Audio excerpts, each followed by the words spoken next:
Hello everyone, स्वागत है आप सभी को हमारे यूट्यूब चैनल जेपी क्लासेस पे। तो जैसा कि हम लोग कक्षा 7 का इतिहास का चैप्टर को रीड कर रहे थे और चैप्टर 6 को हम लोग अध्ययन कर रहे थे, जिसमें पार्ट 1 अध्ययन कर लिए थे काबुल।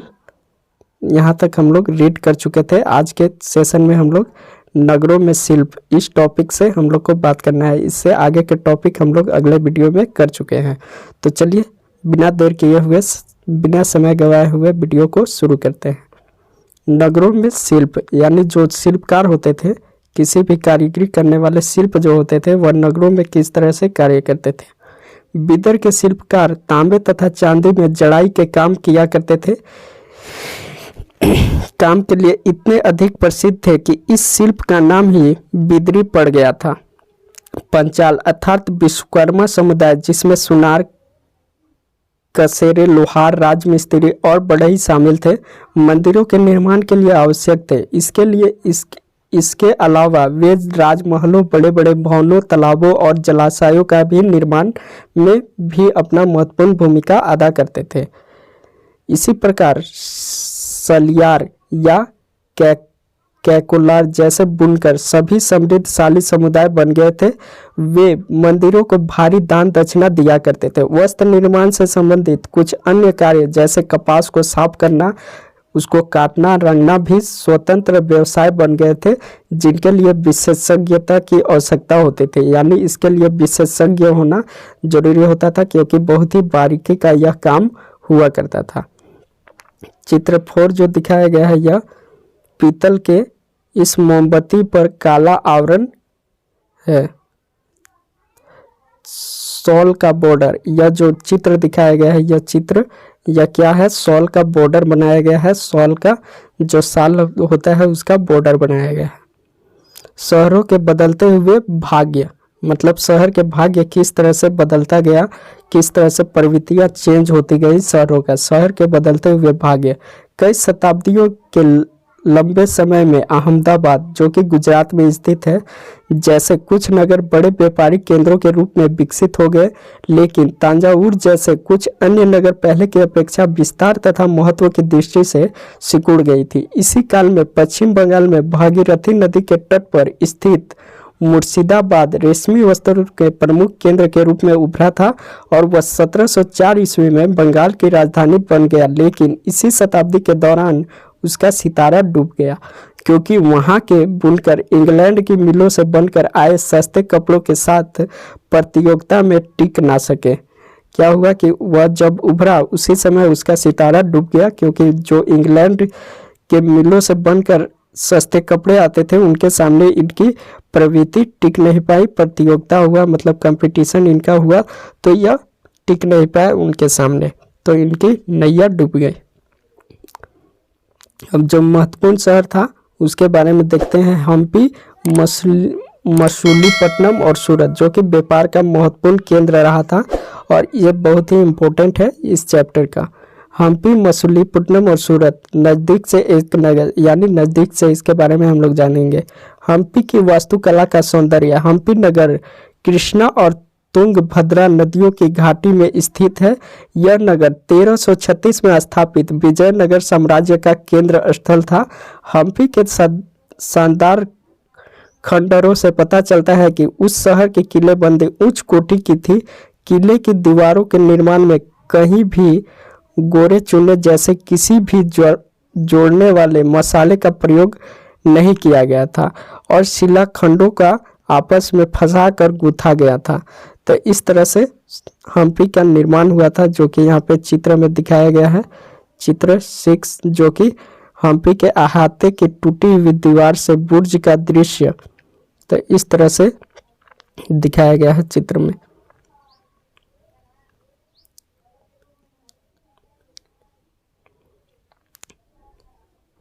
एक किला बंद नगर। एक पुर्तगाली यात्री डोमिंगो पेज ने 16वीं शताब्दी में हम्पी नगर का वर्णन इस प्रकार किया था। गोवा से आने वाले लोग जिस प्रवेश द्वार से गुजरते हैं, उस द्वार के भीतर राजा के अत्यंत सुदृढ़ प्राचीर बंद नगर बसा रखा है, जो दीवारों और बुर्जों से सुरक्षित है। ये दीवारें अन्य नगरों की दीवारें जैसे नहीं है, बल्कि वह बहुत ही मजबूत राजगिरी का एक ऐसा नमूना है जो अन्य भागों में बहुत कम देखने को मिलेगा। उसके भीतर उसी रीति से बनाए गए भवनों की अत्यंत सुंदर कतारें हैं जिनकी छतें सपाट चपटी है।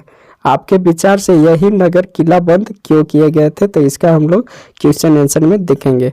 यहाँ पे कुछ दिया गया है, इसको हम लोग रीड कर लेते हैं।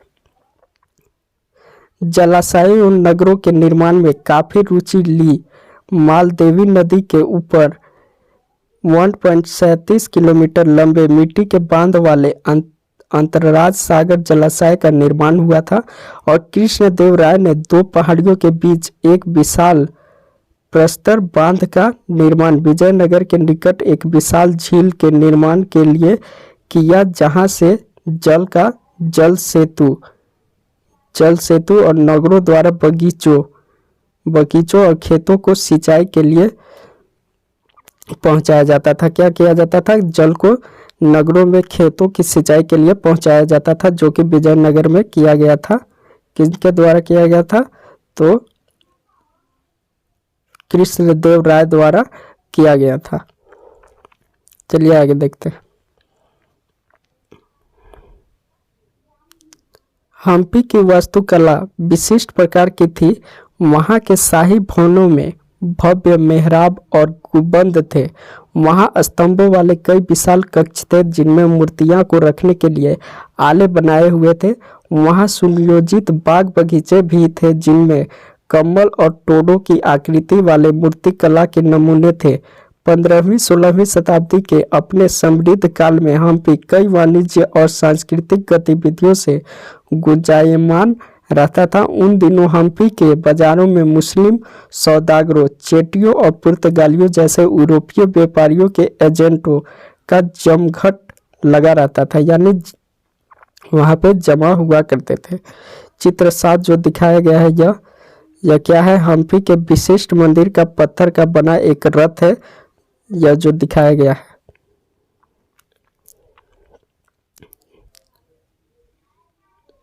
मंदिर सांस्कृतिक गतिविधियों के केंद्र होते थे और देवदासियां विरूपाक्ष यानी शिव मंदिर के अनेक स्तंभ वाले विशाल कक्षों में देव प्रतिमा यानी मूर्ति राजा तथा प्रजाजनों के समक्ष नृत्य किया करती थी। क्या करते थे? राजा और प्रजाजनों के सामने क्या करते थे? नृत्य किया करते थे, नाच गान किया करते थे। महानवमी पर्व जो आज दक्षिण में नवरात्रि पर्व कहलाता है, उन दिनों हम्पी में एक अत्यंत महत्वपूर्ण पर्व मनाया जाता था, जो पुरातत्वविदों ने उस महानवमी मंच को खोज निकाला है जहां राजा अपने अतिथियों का स्वागत सत्कार करता था और अधीनस्थ व्यक्तियों से नजराने उपहार में लिया करते थे। वहीं विराजमान होकर राजा नृत्य एवं संगीत का मल्लयुद्ध के कार्यक्रम भी देखा करते थे। और 1565 में दक्षिणी सुल्तानों गोलकुंडा, बीजापुर, अहमदनगर, बरार और बीदर के शासकों के हाथों विजयनगर की पराजय के बाद हम्पी का विनाश हो गया। अगला टॉपिक आता है सूरत, पश्चिम का प्रवेश द्वार। वाणिज्य केंद्र का आश्रय किस चीज से है? तो एक ऐसा स्थान जहां विभिन्न उत्पादनों केंद्रों से आने वाला माल खरीदा और बेचा जाता है, उसे वाणिज्य केंद्र के नाम से जाना जाता है।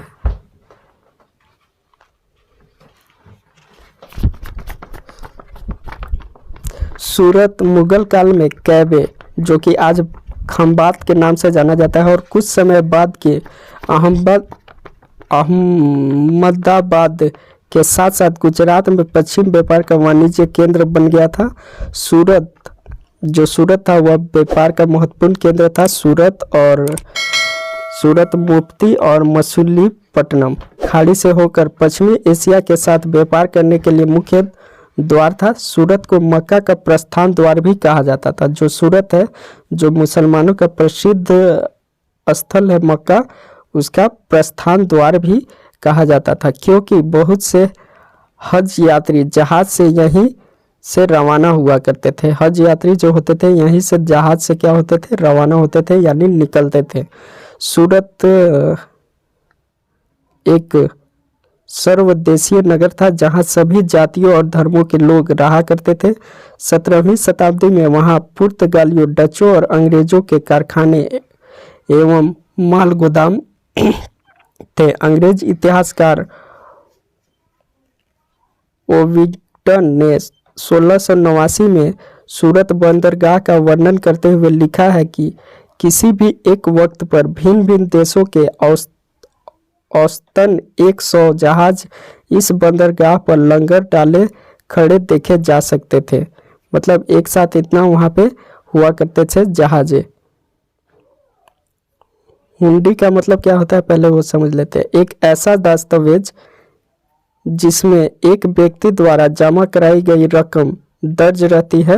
हुंडी को कई अयंत्र प्रस्तुत, मतलब रकम जमा दर्ज रहती है उसे हुंडी के नाम से जाना जाता है। और जो हुंडी होता है वह कहीं अयंत्र प्रस्तुत करके जमा की गई राशि प्राप्त की जा सकती है।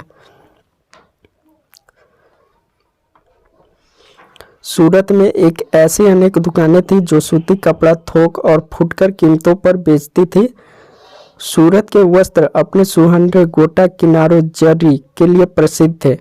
उनके लिए पश्चिम एशिया, अफ्रीका और यूरोप में बाजार उपलब्ध हुआ करते थे। राज्य के विश्व के सभी भागों से नगर में आने वाले लोगों की आवश्यकताओं को पूरा करने के लिए अनेक विश्राम गृह बनाए गए थे। वहाँ भव्य भवन, असंख्य मनोरंजक स्थल थे। सूरत में कठियावाड़ी सेठों तथा महाजनों की बड़ी बड़ी साहूकारी कंपनियां थी। उल्लेखनीय कि सूरत से जारी की गई हुंडियों को दूर दूर तक मिस्र से कहियारा, इराक में बसारा और बेल्जियम में एंटवर्प के बाजारों में मान्यता प्राप्त थी। किंतु 17वीं शताब्दी था, उसके अंतिम वर्षों में सूरत का भी आधा पतन प्रारंभ हो गया था। इसके कई कारण थे। मुगल साम्राज्य के पतन के कारण बाजारों तथा उत्पादकों का हानि, पुर्तगालियों द्वारा समुद्री मार्गों पर नियंत्रण और बम्बई, जो कि वर्तमान में मुंबई से जाना जाता है, प्रति अस्वस्थ, जहां 1668 में अंग्रेजी ईस्ट इंडिया कंपनी ने अपना मुख्यालय स्थापित कर लिया था। और आज सूरत एक महत्वपूर्ण वाणिज्यिक केंद्र है, यानी व्यापारिक केंद्र है। जोखिम भरा दौर मसूलीपट्टनम के लिए एक चुनौती। अब बात करते हैं मसूलीपट्टनम। मसूलीपट्टनम मछलीपट्टनम नगर कृष्ण नदी के डेल्टा पर स्थित है। 17वीं शताब्दी में यह भिन्न भिन्न प्रकार की गतिविधियों का नगर था। हॉलैंड और इंग्लैंड दोनों देशों की ईस्ट इंडिया कंपनियों ने मसूलीपट्टनम पर नियंत्रण प्राप्त करने का प्रयत्न किया था, क्योंकि तब तक वहां आंध्र तट का सबसे महत्वपूर्ण पतन बन गया था। मसूलीपट्टनम का किला हॉलैंड वासियों ने बनाया था। जो मसूलीपट्टनम का किला था उसको कौन बनाया था? हॉलैंड वासियों ने, यानी हॉलैंड के रहने वालों ने। मछुआरा का एक गरीब नगर। अंग्रेजों ईस्ट इंडिया कंपनी के एक गुमसाते विलियम मेल्डवर्स ने 1620 ईस्वी में इन शब्दों में मसूलीपट्टनम का वर्णन किया था। यह गोलकुंडा का एक मुख्य पतन है जहां परम पूज्य ईस्ट इंडिया कंपनी अपना एजेंट रखती है। यह एक छोटा सा नगर है पर घना बसा हुआ है, बिना किसी चार दीवारी के और खराब तरीके से बना हुआ है। ना ही यह अच्छी जगह स्थित है और इसके सभी जल स्रोत खारे पानी के हैं। पहले यह एक गरीब मछुआरा नगर था। आगे चलकर यहाँ जहाज़ों के लिए लंगर डाले गए, सुविधा हो गई जिसमें व्यापारी लोग यहाँ रहने लगे। और चूंकि हमारे तथा हॉलैंड के निवासी यहाँ तट पर आते जाते रहते थे और यहाँ उनके लिए निवास की व्यवस्था किया गया था। गुमसता का मतलब क्या होता है? तो यूरोपीय ट्रेनिंग कंपनी के व्यापारिक गतिविधियों के प्रारंभिक अधिकारी को गुमसता कहा जाता है।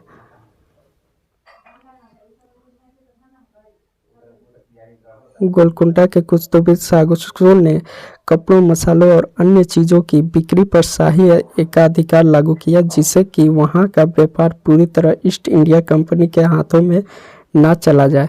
विभिन्न व्यापारी समूह गोलकुंडा के कुलीन वर्ग को फारसी सौदागरों, तेलुगु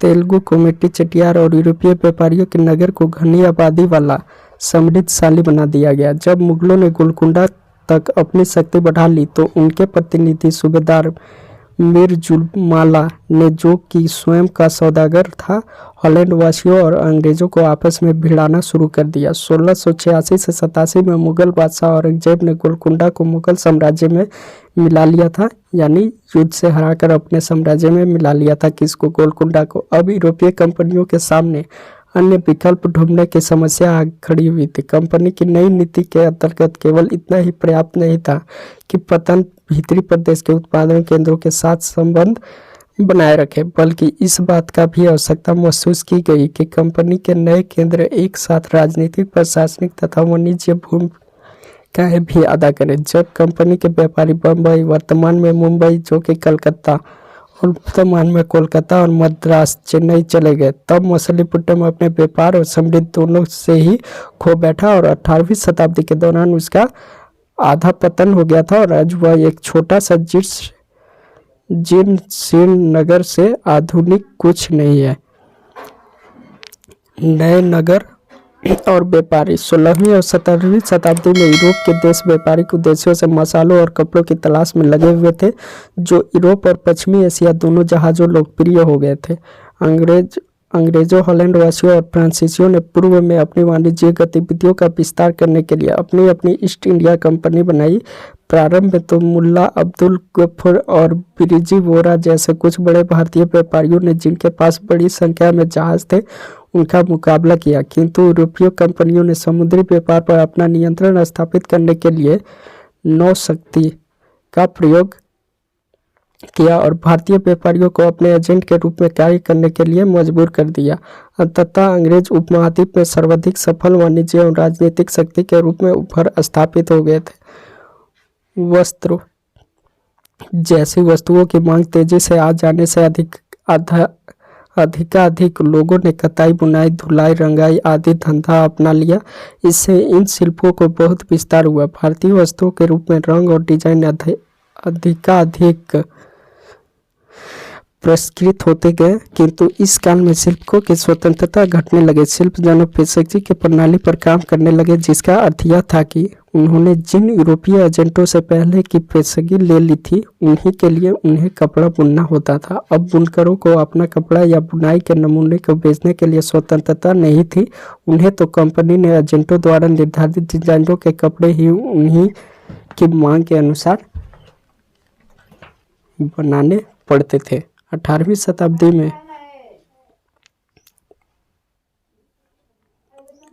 शताब्दी में बम्बई, कलकत्ता और मद्रास नगरों का उदय हुआ, जो आज प्रमुख महानगर है। शिल्प और वाणिज्य में बड़े बड़े परिवर्तन आए जब बुनकर जैसे कारीगर तथा सौदागर यूरोपीय कंपनियों द्वारा इन नगरों में स्थापित ब्लैक हाउंड में स्थानांतरित हो गए। ब्लैक यानी देसी व्यापारियों और शिल्पकारों को इन ब्लैक टाउन्स में सीमित कर दिया गया, जबकि गोरे शासकों ने मद्रास पर फोर्ट सेंट जॉर्ज और कलकत्ता में फोर्ट सेंट विलियम के शानदार कोठियों में अपने आवास बनाए। 18वीं शताब्दी में शिल्पकारों तथा वाणिज्य की कहानी हम अगले वर्ष पढ़ेंगे, यानी अगले चैप्टर्स में पढ़ेंगे, जो कि यह चित्र में दिखाया गया है। वास्को डी गामा और क्रिस्टोफर कोलंबस जिसने मसाले की खोज की थी, उसके बारे में यहाँ पे कुछ जानकारियाँ दी गई हुई। तो चलिए मिलते हैं नेक्स्ट वीडियो में, तब तक के लिए बाय, जय हिंद, जय भारत। अगर वीडियो पसंद आया तो लाइक, शेयर, कमेंट करना ना भूलें।